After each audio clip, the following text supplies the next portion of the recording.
أعوذ بالله من الشيطان الرجيم بسم الله الرحمن الرحيم بسم الله الشافي بسم الله الكافي بسم الله المعافي وهو السميع العليم.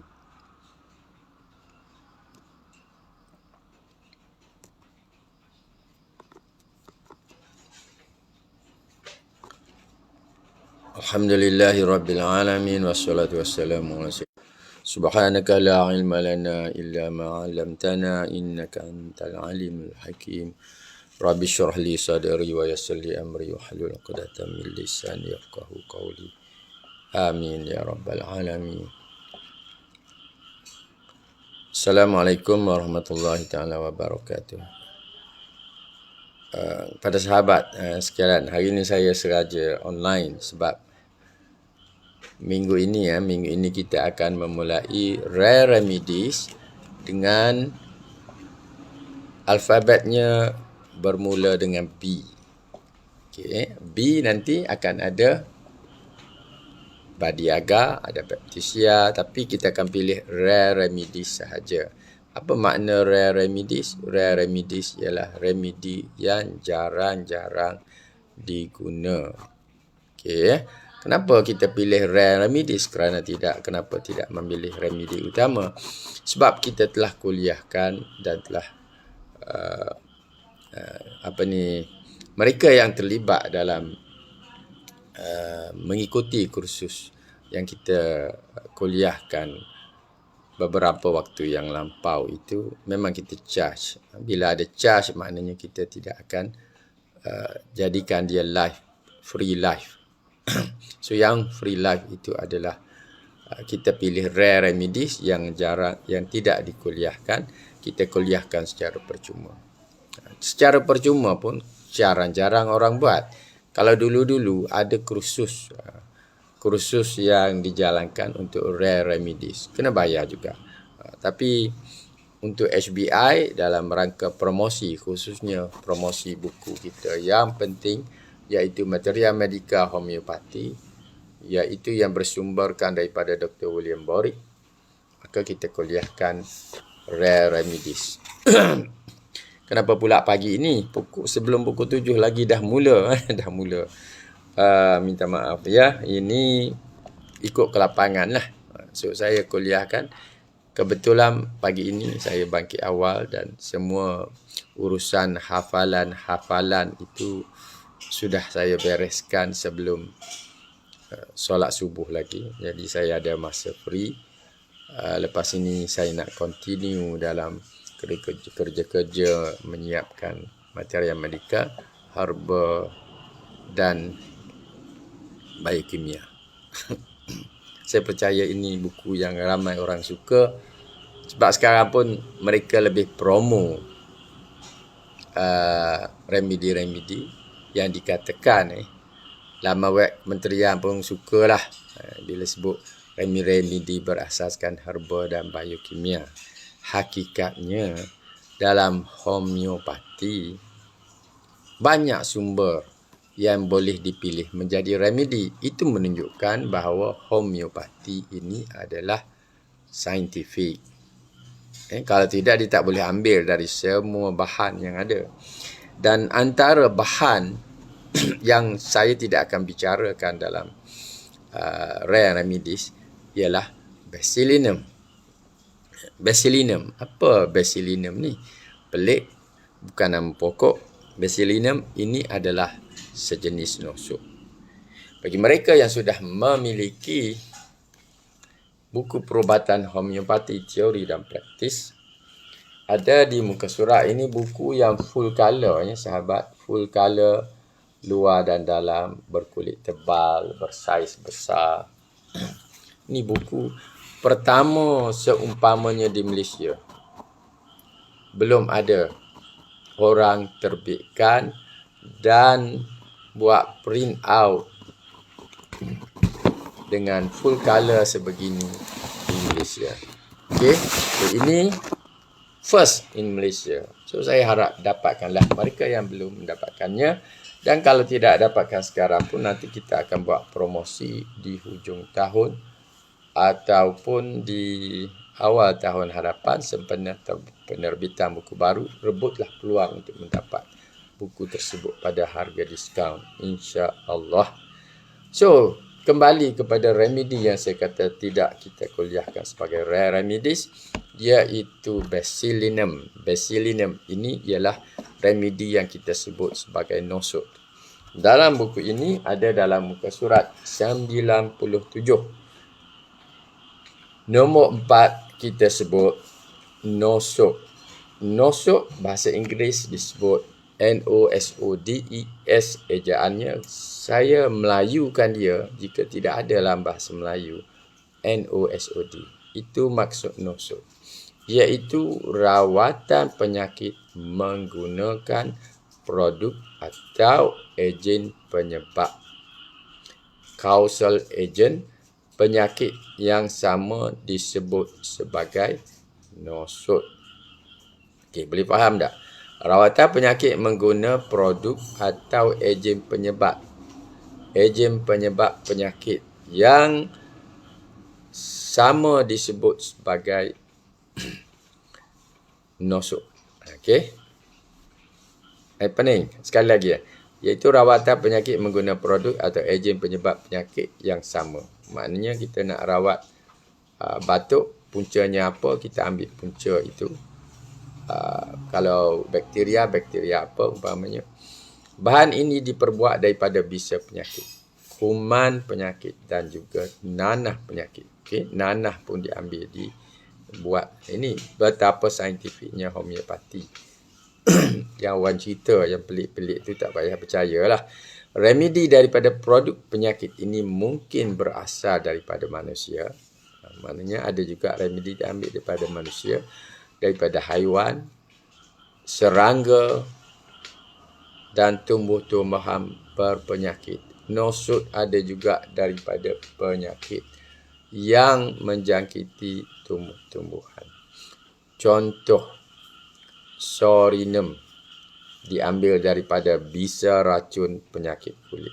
Sifilinum daripada proses bisa kuman sifilis. Pyrogenum daripada nanah daging yang membusuk. Dan sempena kita memasuki kuliah material medika rare remedies yang bermula dengan B, saya nak sebut sedikit mengenai Basilinum. Basilinum ini di dalam Allen's Keynotes tidak disenaraikan sebagai antara remedi utama lah yang wajar diberi tempat untuk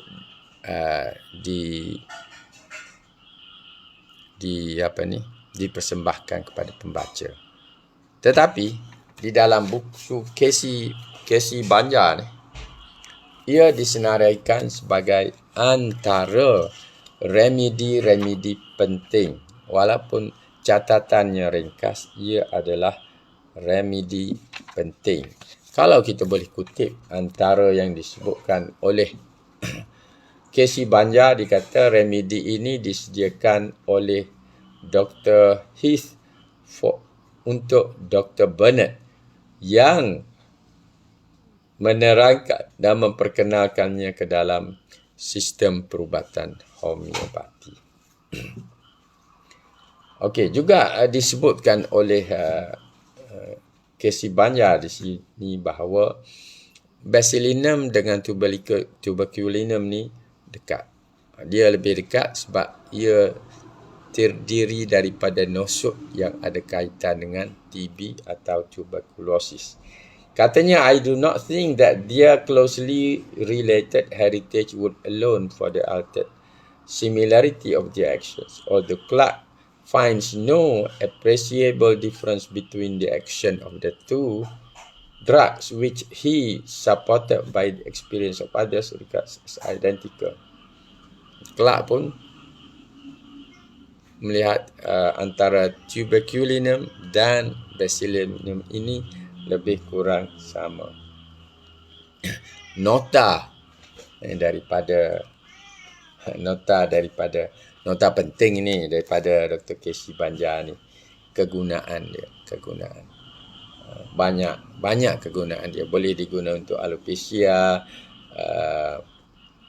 konsumsi, penyakit Addison, hydrocephalus, idiosyncrasia, vaksi, berhubungan dengan sendi-sendi, pneumonia, ringworm, banyak disebut.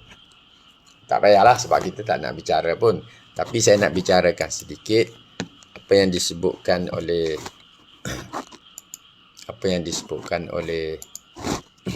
okay, siapa yang masuk. Nampak ada yang bagi like tu, tak apalah. Adalah seorang dua pun tak apalah. Ini kita beri kuliah umum, siapa yang mengambilnya dia mendapat manfaat, siapa yang tidaklah.